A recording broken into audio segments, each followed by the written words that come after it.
ನಮಸ್ಕಾರ ಸ್ನೇಹಿತರೆ. ಬೆಂದು ಬಂದವರಿಗೆಲ್ಲ ಬೆಳಕಾಗಿರೋ ಊರು ಬೆಂಗಳೂರು ಅಂದ್ರೆ ತಪ್ಪಾಗಿದ್ದಿಲ್ಲ. ನಮ್ಗೆಲ್ರಿಗೂ ಗೊತ್ತು, 1537ರಲ್ಲಿ ನಾಡಪ್ರಭು ಕೆಂಪೇಗೌಡರು ನಮ್ಮ ನಗರ ನಿರ್ಮಾಣವನ್ನು ಶುರು ಮಾಡುತ್ತಾರೆ. ಅಂತೆ ನಮ್ಮ ನಗರ ನಿರ್ಮಾಣ ಮಾಡುವಾಗ ಒಂದು ಬಲಿದಾನ ಆಗುತ್ತೆ. ಆ ಬಲಿದಾನ ಯಾಕಾಯ್ತು? ಯಾರು ಬಲಿದಾನ ಆದ್ರು? ನಗರ ನಿರ್ಮಾಣ ಮಾಡಲು ಬಲಿದಾನ ಯಾಕಾಯ್ತು? ಲಕ್ಷ್ಮೀ ದೇವಿ ಯಾರು? ಹಾಗೆ ಅವರಿಗೂ ನಗರಕ್ಕೂ ಸಂಬಂಧ ಏನು? ಈ ಎಲ್ಲಾ ವಿಷಯಗಳನ್ನ ನಾವು ಈ ವಿಡಿಯೋ ಮೂಲಕ ತಿಳ್ಕೊಳ್ಳೋಣ. ಅದು 1537ರ ಇಸ್ವಿ. ಕೆಂಪೇಗೌಡರು ತಮ್ಮ ಕನಸಿನ ನಗರವನ್ನು ಶುರು ಮಾಡಲು ಪ್ರಾರಂಭಿಸಿದ ದಿನಗಳವು. ನಗರದ 4 ದಿಕ್ಕಿನಲ್ಲೂ 4 ಮಹಾದ್ವಾರಗಳನ್ನು ಸ್ಥಾಪಿಸಬೇಕೆಂದು ಮುಂದಾಗುತ್ತಾರೆ. ಆದರೆ ಯಾಕೋ ದಕ್ಷಿಣ ದಿಕ್ಕಿನಲ್ಲಿರುವ ಮಹಾದ್ವಾರ ಎಷ್ಟು ಬಾರಿ ಕಟ್ಟಿದರೂ ಮಾರನೇ ದಿನ ಕುಸಿದು ಬೀಳುತ್ತಿತ್ತು.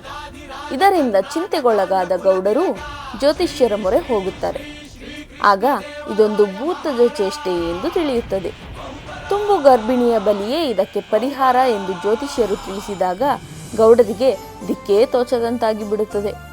ಇದನ್ನೆಲ್ಲ ಕೇಳಿಸಿಕೊಂಡ ಕೆಂಪೇಗೌಡರ ಸೊಸೆ ಲಕ್ಷ್ಮೀದೇವಿ, ಅಂದರೆ ಕೆಂಪೇಗೌಡರ ಮಗ ಸೋಮಣ್ಣಗೌಡರ ಪತ್ನಿ ಲಕ್ಷ್ಮೀದೇವಿಯು ತಾನೇ ಬಲಿದಾನ ಮಾಡಿಕೊಳ್ಳುವ ತೀರ್ಮಾನಕ್ಕೆ ಬರುತ್ತಾಳೆ. ಒಂದು ರಾತ್ರಿ ಕೋಟೆಯ ಬಾಗಿಲ ಬಳಿ ಹೋಗಿ, ಕೋಟೆಯ ಬಾಗಿಲು ನಿಲ್ಲಲಿ ಎಂದು ಪ್ರಾರ್ಥಿಸಿಕೊಂಡು ತನ್ನ ತಲೆಯನ್ನು ತಾನೇ ಕುಡುಗೋಲಿನಿಂದ ಕತ್ತರಿಸಿಕೊಂಡು ಜೀವ ಬಿಡುತ್ತಾಳೆ. ಮಾರನೇ ದಿನ ಕೋಟೆಯ ದ್ವಾರ ಬೀಳದೇ ಇದ್ದದ್ದನ್ನು ಕಂಡು ಎಲ್ಲರೂ ಆಶ್ಚರ್ಯಚಕಿತರಾದರು. ಆದರೆ ಪಕ್ಕದಲ್ಲೇ ಸೊಸೆಯ ಹೆಣವನ್ನು ಕಂಡು ಎಲ್ಲರೂ ಅತ್ಯಂತ ಶೋಕಕ್ಕೊಳಗಾದರು. ನಂತರ ಲಕ್ಷ್ಮೀ ದೇವಿಯವರ ದೇಹವನ್ನು ತನ್ನ ತವರೂರಾದ ಕೋರಮಂಗಲದಲ್ಲಿಯೇ ಅಂತ್ಯ ಸಂಸ್ಕಾರ ಮಾಡಲಾಯಿತು. ಮುಂದೆ ಮಹಾರಾಣಿಯಾಗಿ ಜೀವನ ನಡೆಸಬೇಕಿದ್ದ ಲಕ್ಷ್ಮೀದೇವಿಯು ನಾಡಿನ ಪ್ರಜೆಗಳ ಹಿತಕ್ಕಾಗಿ ಬಲಿದಾನ ಮಾಡಿದ ಸ್ಮರಣಾರ್ಥಕ್ಕಾಗಿ ಆಕೆಯ ಸಮಾಧಿ ಸ್ಥಳದಲ್ಲೇ ಕೆಂಪೇಗೌಡರು ಲಕ್ಷ್ಮೀದೇವಿ ಗುಡಿಯನ್ನು ನಿರ್ಮಿಸುತ್ತಾರೆ. ನಗರದಲ್ಲಿ ಎಲ್ಲೇ ಶುಭ ಕಾರ್ಯಗಳು ನಡೆದರೂ ಮೊದಲು ಲಕ್ಷ್ಮೀದೇವಿಯ ಗುಡಿಯಲ್ಲಿ ಪೂಜೆ ಸಲ್ಲಿಸಬೇಕೆಂದು ಮನವಿ ಮಾಡಿಕೊಳ್ಳುತ್ತಾರೆ.